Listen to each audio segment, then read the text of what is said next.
I was 7 when I moved into that house at Ashbrooke Lane. At least, that's what my parents tell me. My recollection of that time is vague.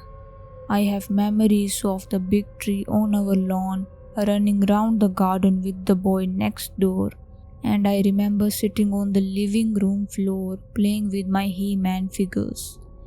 But my most vivid memories are of the recurring nightmares. To the best of my knowledge, they happened every night I stayed in that house. The first time I woke during the early hours with the feeling that somebody was watching me in the room with me, lurking amid the darkness, watching me. I lay there rigid and screwed up with my eyes tightly, hoping it would pass me by. I felt the bed shake and I stiffened up like a statue, afraid to make even the slightest movement. I heard his raspy breathing from the foot of the bed. It moved around the side of me, then stopped. Movements passed silently. Then I felt his breath on my face. Instinctively, I opened my eyes and saw an emaciated man in a lab coat looming over me. An expression of horror etched into his pale, gaunt face, veins bulging from his forehead. I tried to scream, but he grasped me around the throat with his skeleton-like fingers and dragged me out of the bed. Flailing and contorting, I tried to grab onto something to stop him from taking me. He dragged me out of my room onto the landing, where I gripped into the stair rail. He pulled at my arms, then at my feet, and I kicked and screamed in a furious fight for my freedom. The next thing I knew, it was morning and I was waking up in my parents' bed. They had found me sleepwalking across the landing in the middle of night. I had a lot of nightmares as a kid, which they put down to my active imagination. But sleepwalking? That was a first. I saw that gaunt prowler again in the following night. Again, he clasped his hand around my throat before yanking me from my bed. Time he managed to pull me down the stairs before I kicked myself free from his grip. I heard a chime coming from the grandfather clock in the hallway, and I found myself waking in my parents' bed. My dad had woken in the night and found me lying at the foot of the stairs. Another sleepwalking incident, I guess. I worked myself into such panic over these dreams that my parents allowed me to stay up late with them one night. We watched TV as I fought to stay awake, terrified of the dream that awaited me. I don't remember going to bed that night. I just found myself sitting on the stairs waiting for him to arrive. The grandfather clock stood in the hallway, ticking away the minutes.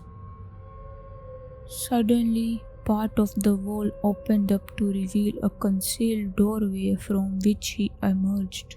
He was wearing the same lab coat I had seen him wear before, only this time it was smeared with blood.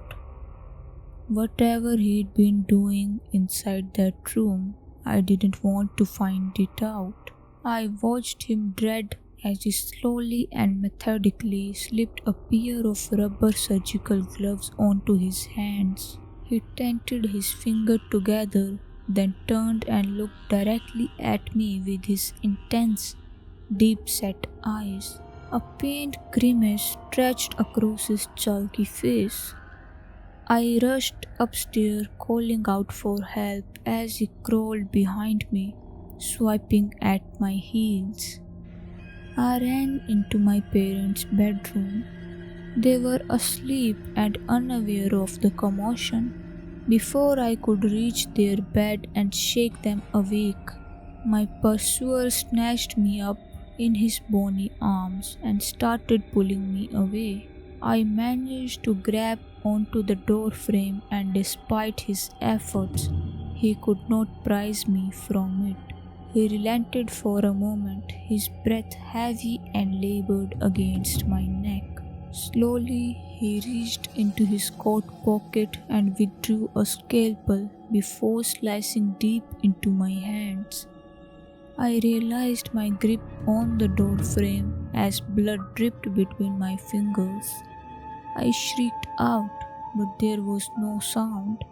I could see Mom and Dad lying there fast asleep, obvious to this withered spectre hauling me out of their room and all the way down to the bottom of the stairs. I tried to claw my way back, leaving streaks of blood over the carpets and wall in my wake.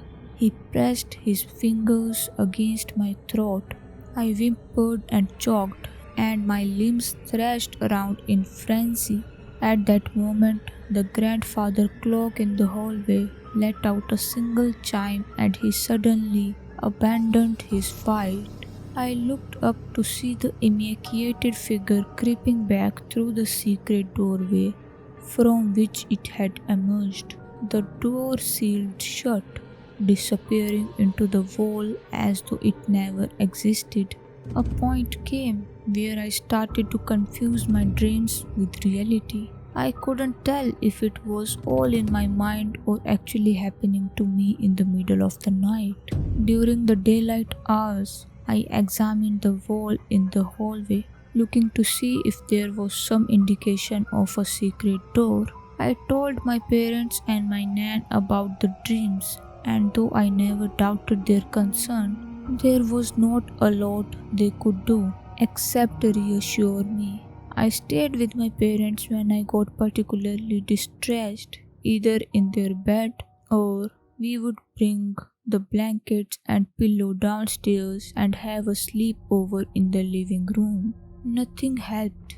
My tormentor found me night after night, waiting until Mom and Dad were asleep before hauling me away towards that concealed room. I tried to call out, but my screams were always silent as he gripped his hand round my throat. He grew increasingly violent. Sometimes he would use his scalpel across my hands or under my fingernails. Other times he would inject me with a syringe, and it wasn't unusual for him to bite my fingers. As I prepared for the dreams, I rehearsed how I would try to fight him off, what I could grab onto as he dragged me downstairs. I knew if I could just hold out until the clock chimed, then I would survive another night, because that's when his door sealed shut. What terrified me most was the realization that if he got me into his secret room before the chime of the clock, the door would seal behind us and nobody would ever see or hear from me again. I don't remember much else about that house, but we didn't stay long. We moved in with my nan for a while, and even though there wasn't much room for all of us, at least those nightmares stopped, and so did the sleepwalking. Of course, I never forgot about those dreams. How could I? But I figured I was just a kid with an overactive imagination, and I never considered them particularly abnormal. That is, until my teens, when I started to suspect something more sinister was at play. I was looking through old photo albums with my parents when we came across some from our old house at Ashbrooke Lane. Something wasn't right about that house, I heard my mom say to my dad. This roused my curiosity. What do you mean, Mom? Well, I used to have bad feelings and nightmares when we were living there, she added. My dad tried to change the subject, but I persisted. What sort of nightmares? I inquired. I don't want to go into it, just violent and disturbing dreams. I had recurring nightmares in that house too, I said. You were too young to remember your dreams, my dad interrupted. You probably just picked up on something you heard us talking about. I felt insulted, like they were dismissing me. But you don't forget dreams like those. I tried pushing for more information, but they weren't forthcoming. It wasn't until I was in my mid 20s that we were able to talk about it again. I was in the living room with my parents, and Dad was reading the newspaper. He casually told my mom, "Our house in the Ashbrooke Lane is up for sale again." "I'm not surprised. Nobody stays there long," she replied. "It makes you wonder." My dad nodded in agreement. "So, what exactly happened at that house?" I interjected. Maybe it was because so much time had passed, or perhaps it's because I was older. But they were more open with me this time. My mom explained how she'd had visions of dead bodies lying on the floor, blood all over the walls, and she claimed she had felt a presence while alone. She would often hear crying from inside the house. She also revealed that my aunt and uncle had come to stay one weekend and woke in the middle of the night to see a figure of a tall man wandering through the room. My aunt and uncle had passed away by this point, so I was unable to ask them about their experiences. But my mom explained that they were so distressed by the incident they returned home the next day. I asked my dad, "Did you have anything weird happen?" My dad has always been a very grounded skeptic, but I knew something had affected him too, though he wouldn't admit it. "There was just an uncomfortable feeling," he said, and volunteered nothing more. Ever since learning of my mom, aunt, and uncle's experience in that house, I've been overwhelmed with the curiosity. Like my dad, I am quite the skeptic, and I was convinced there is a rational explanation for all this. Even so, I wanted to know more about that house. From time to time, I would check the newspaper, and just as my parents had said, the house was rarely occupied for more than 6 months before going up for sale. There wasn't much more I could find out at this time. I'm sure the information and history is available in some archive somewhere, but I wouldn't know where to start. However, I was passing by that area one day and got the idea to drive by the house. It was unoccupied. I noted down the phone number on the for sale sign, and later that day I called the estate agent and requested a viewing. The lady who met me for the viewing introduced herself as Andrea. We went inside, and immediately I felt a shiver run over my body. It was probably my mind running away with me, but I got this eerie feeling. I can only describe it as being like the tension that lingers in the air after a big argument. If I'm honest, I barely recognize the interior of the house. My memories was vague. But there was one area that brought to my mind those recurring nightmares, and that was the hallway. I continued the tour as Andrea gave me her sales pitch.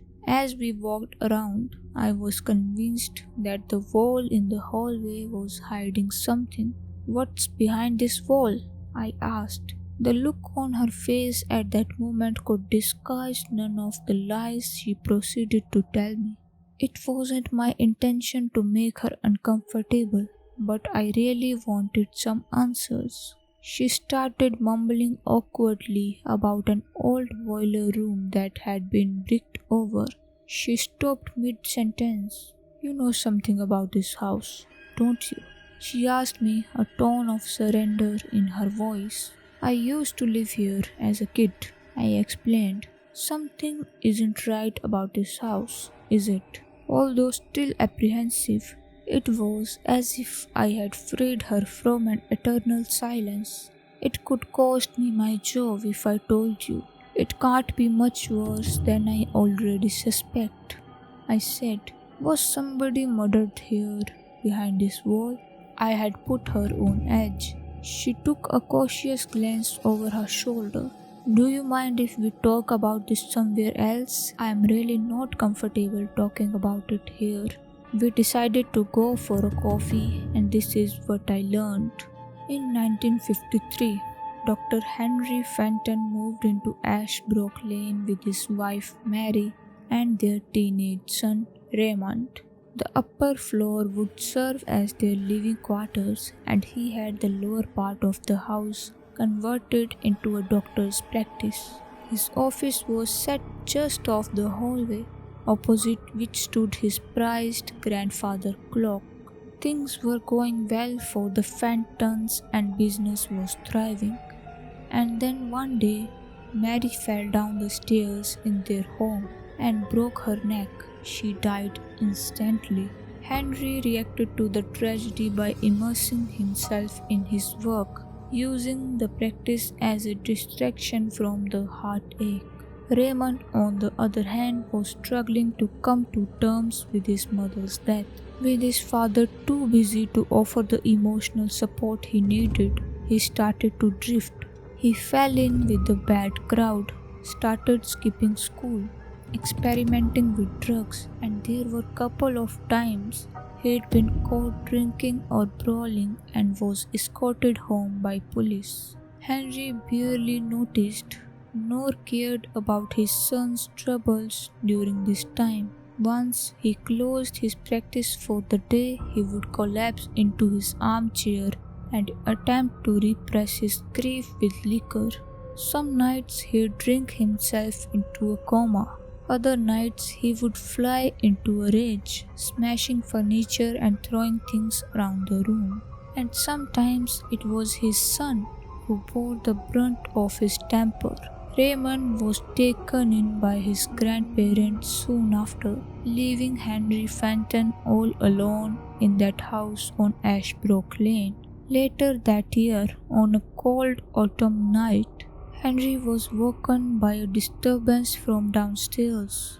Emboldened by the liquor, he decided to go and confront the intruder.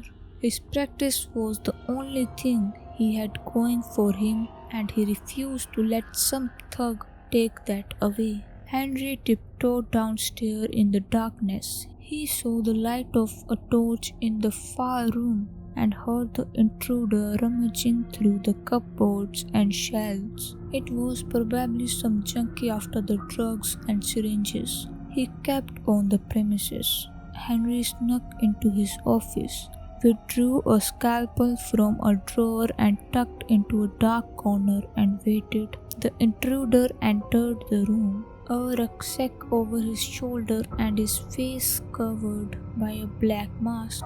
Henry sprung out of the darkness, brandishing the scalpel, and ordered him to drop his bag.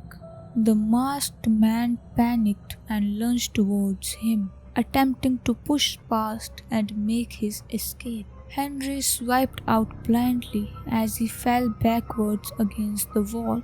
The intruder staggered along the hallway and opened the front door before collapsing on the doorstep. Henry got to his feet and approached the fallen man. Blood gushed from a deep incision across his throat, from where the scalpel had made contact. Henry pulled the mask from the man's head to clear his airways. Staring back at him in the moonlight, eyes wide with terror, Henry saw the face of his son, Raymond. His heart wrenched at the sight before him. What had he done? How could he have known? His professional instincts kicked in, and he sprung to action. Raymond thrashed about, choking and gurgling on his own blood as his father gripped his throat, pressing his bony fingers firmly against the wound in an attempt to contain the bleeding. He proceeded to drag him towards his office where he could clamp and stitch the laceration. But by the time he got him there, it was too late. At that moment, the grandfather clock in the hallway let out a single chime. Patients turned up to the practice the following day to find Raymond cradled in Dr. Fenton's arm. Unable to come to terms with killing his own son, Henry had turned the scalpel upon himself, slashing his own wrist before bleeding to death on the floor of his office.